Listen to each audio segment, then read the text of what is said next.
এই কদিন দিনগুলো বেশ ভালোই কাটছিল, কারণ হাজব্যান্ড সকালবেলা স্কুলে চলে যাচ্ছিল। সেই কারণে সকালবেলা আমার রান্নার কোনো তাড়াহুড়ো ছিল না। আমি যখন ইচ্ছে ঘুম থেকে উঠছিলাম, উঠে সমস্ত কাজ বাজ ধীরে সুস্থে সারতে পারছিলাম। আর দুপুরবেলা স্কুল হলে কি হয়, সমস্ত কাজ তাড়াতাড়ি সেরে আমাকে রান্না বান্না রেডি করতে হয়। তো এটা হলো গত দুদিন আগের ভিডিও। তখন মর্নিং স্কুল হচ্ছিল, তো হাজব্যান্ড যে স্কুলে গেল তোমাদেরকে তো দেখালাম। আর বাইরে প্রচণ্ড বৃষ্টি হচ্ছিল, সেই টাইমে একটু বৃষ্টিটা থেমেছিল। আর আমার উঠতে বেশ অনেকটা লেট হয়ে গেছিলো। আমি ও যাওয়ার পর আবারও একটু ঘুমিয়ে পড়েছিলাম। আর এখন ব্রাশ ট্রাশ করে ফ্রেশ হয়ে নিলাম। ব্রাশটা না করলে না একদমই ফ্রেশ লাগে না, তাই আগে ব্রাশ করে ফ্রেশ হয়ে মুখ টুক মুছে নিলাম। এবার একটু চুলটা আঁচড়ে নেব। আর এই বৃষ্টির দিনগুলো হচ্ছে সব থেকে খারাপ, মানে একদিকে যেমন ভালো একদিকে খারাপ। ভালো তো খুবই লাগে, বেশ ঠান্ডা ঠান্ডা ওয়েদার থাকে, কিন্তু সব থেকে প্রবলেম হচ্ছে সকালবেলা ওঠা। সকালের দিকে ঘুমটা খুব ভালো হয় আর মনে হয় যেন অনেকক্ষণ ঘুমিয়ে থাকি, কিন্তু ঘুমিয়ে থাকলে তো আর হবে না। ঘুমিয়ে থাকলে কাজ বাজ একার সংসার কে আর করবে, তার জন্য যত কষ্টই হোক উঠতেই হয়।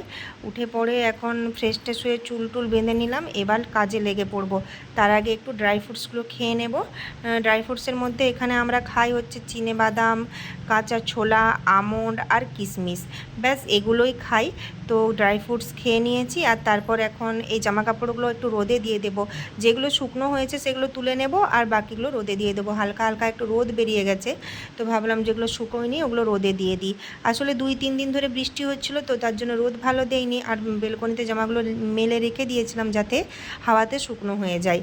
এখন জামা কাপড়গুলো তুলে রোদে দিয়ে দিচ্ছি, আর যেগুলো শুকনো হয়েছে সেগুলো তুলে নিয়ে চলে যাব। এবার বেশ অনেক কিছু কাজ আছে, ঘর ঝাড়ু দেওয়া, ঘর মোছা, জামা কাপড় কাচা, বাসন ধোয়া, অনেক কিছু। তো সমস্ত কাজকর্ম সেরে আমি চলে এসেছি রান্নাঘরে। ভাবলাম রান্নাটা সেরে নিয়ে তবেই চানটা করব, কারণ রান্নার আগে যদি চান করে নিয়ে আবার রান্নাঘরে ঢুকলে ঘেমে যাব। তো যাই হোক, রান্নাটা এখানে প্রায় কমপ্লিট করেই ফেলেছি, আর একটু বাকি আছে, শাকটা হলেই হয়ে যাবে। আর আজকে ভাতের মধ্যে ডিম সেদ্ধ, কলাই সিদ্ধ দিয়ে দিয়েছি। আজ আর আলাদা করে ডাল করব না। আর কুমড়োর তরকারি করলাম, আর শাক বলতে এখানে কলমি শাক ভাজা করব। শাকের মধ্যে প্রচুর পরিমাণে ধুলোবালি থাকে, তাই শাকগুলো একটু ভালোভাবে ধুয়ে নিচ্ছিলাম একটা বড় পাত্রে করে। আর এখানে শাকগুলো বেশ ভালোভাবে ধুয়ে আমি কুচি করে কেটে এখন তুলে নিচ্ছি। আর এই যে দেখতে পাচ্ছ, ভাত প্রায় হয়ে এসেছে, ফুটে গেছে ভাত। ভাতের মধ্যেই কলাই ভাতে আর ডিম সেদ্ধ দিয়েছিলাম। এখন শাকটা ভাজা ভাজা করে নিচ্ছি।